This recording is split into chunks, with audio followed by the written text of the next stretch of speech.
So soakability is about being contagious, and I'm not talking COVID. I used the term contagious before, and I like it. I think it's important, not in relation to diseases, but in relation to behaviors of humans.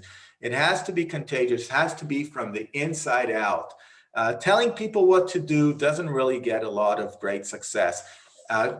Inviting people on a journey tends to provide better results. So here's a software company in the Boston area. I helped them 2019, 2020, rapid growth, process in existence. Now here's the biggest secret I'll be sharing today. If there's no process, you revert to silo waterfall. This is weird. We'd like to think that no process in organizations is chaos. No. When there's no process, the behavior that people adopt are siloed waterfall, right? Left alone, systems increase entropy. And increased entropy in organization, entropy is waterfall. Funny enough, waterfall, my observation for over like 18 years now, is that waterfall is a knee-jerk reaction for people being told, do this, do that, task management. I'm going to complete my task alone. I'm going to throw it over, and I'm going to ask them to sign off on getting this. Then that's waterfall behavior out of no process. Very interesting. So in this case, the customer we want to increase efficiency of developers. And I said, well, not this time. I've played this game too many times. I'm not going to do this again. And this meant we needed to rethink what we were doing. So this time we said, no, it's going to be collaborative. It's going to be team members working together. It's going to be experiment-based. The funny thing, I went to one of those, there was one of the SVPs, and in their room was a stack this high of all the books, right? All the books, you know, the usual suspects of books, the leadership books, the radical honesty, the Netflix books, the Amazon, the OKR books, all of them were there, right? But they're not reading them. If they're reading them, they're falling asleep and they're not understanding the true concept of what we're trying to achieve. Leading by example, the culture you get is how you behave. Culture is behavior. If you behave in a certain way, people will behave similarly most of the times. And change leadership is key here. So soakability is continuous improvement, and what I found the most useful, and I've been sharing that on my YouTube channel since December 2019, Inside Out is built through a retrospective. A retrospective is probably the most important, usually the one that's usually skipped ceremony or meeting within Scrum, Agile, Kanban, you name it. Teams will say, oh, we don't need that. We don't need it. We've done this enough. We've done it last week. We've done it last month. Nothing ever changes. I'm going to tell you why it never changes. However, I want you to make the commitment. For soakability, you got to follow through with your perspectives. What is my framework for getting to inside out soakability? I really like the Switch books by the Heath brothers, How to Change When Change is Hard. They talk about the elephant, the rider, and the path.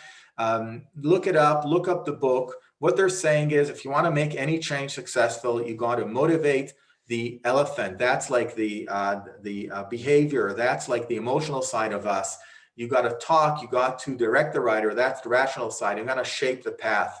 Often we're good at directing the rider.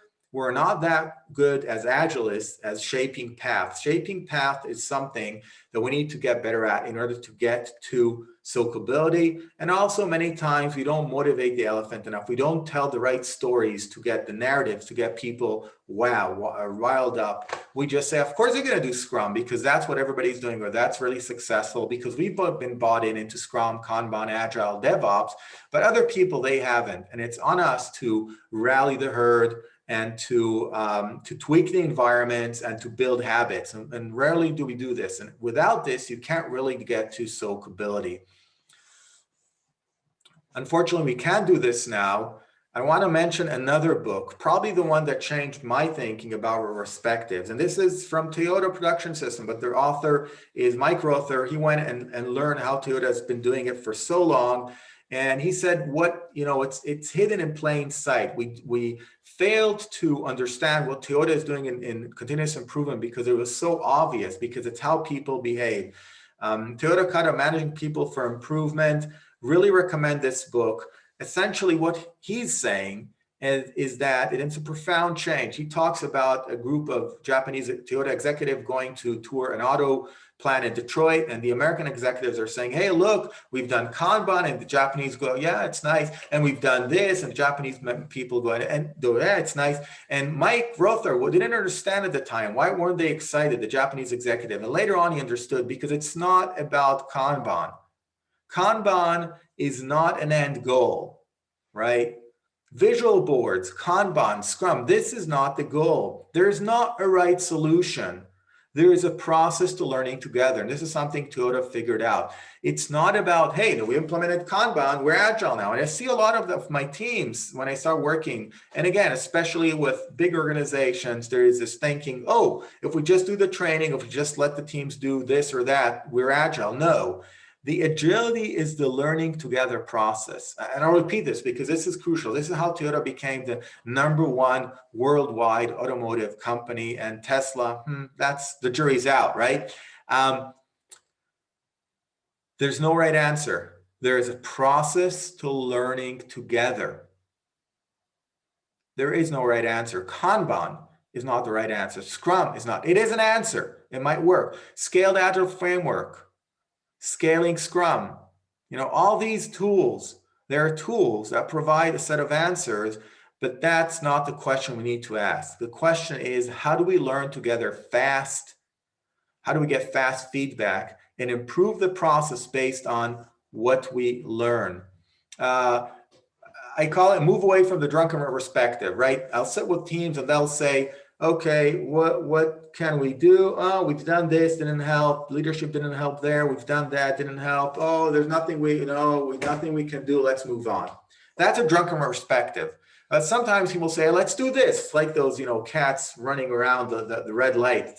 Laser light. Oh, let's do this. And then 2 weeks later, now let's do that. This is the Drunken perspective. Doesn't work. The improvement kata that Mike Rother is talking about in the book is the way of achieving things that you don't know how you're going to achieve. If the team sits down and says, oh, we need to do this, they're not doing a retrospective. If you know what you need to do, just do it. Retrospective is a process where you set a goal and you ask yourself, what do you need to do? Not what can you do? What do you need to do to get to that goal? Now, this is crucial because this is a different mindset. What do you need to do to get to that goal, right? So the question that the teams answer, if they're saying, oh, next sprint, we need to do 1, 2, we're going to do this to improve, like five different things, it's too much, and they're going to fail. Of course, we've seen that. And if they know what they need to do, it's not a retrospective.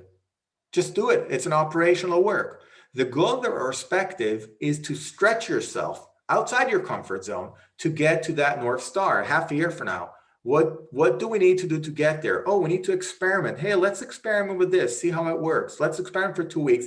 Put a metric. Have we moved the needle? That's a true retrospective. It's a 4-step pattern. It includes practice, routines in order to make striving and scientific working a daily habit. By the way, retrospective doesn't happen every 2 weeks. It happens every day and every hour.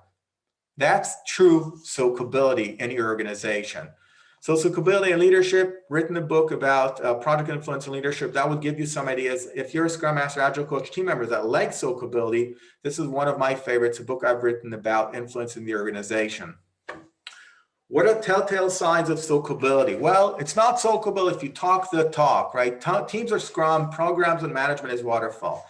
If it's not about you, if leadership is Agile, that's probably a telltale sign of soakability. If you're copying best practices, because Intel did that, OKRs, and Google did that, and Twitter, everybody's now doing OKRs. Come on, we've been there. This is not soakable. If you're using your perspective to cultivate results and building what I call a curiosity-driven culture, that is soakable. Right? If you're copying OKRs, you're not going to be successful. There's no way. If your title is head of transformation, right, office, and compliance is your tool, right? And it's your agenda, even if we're going to do the no estimates. Oh, because people ask me, what do you think about estimates? I don't care about estimates. I don't care if you do estimates. I don't care if you don't do estimates. That's regardless. Don't ask me. If you're a chief troublemaker and you use creativity and you describe the behavior the organization values, that is soakable. right? So yeah, everything, everything is game. You can do everything you want, right? But if it's about you, this is not soakable. If you're able to ask the questions for the team and let them embrace, that is definitely much more soakable. What's next, right? What's next? You've done listening to me. We're going to have some Q&A. Reach out to me. I have a set on podia.com. Look up my courses there.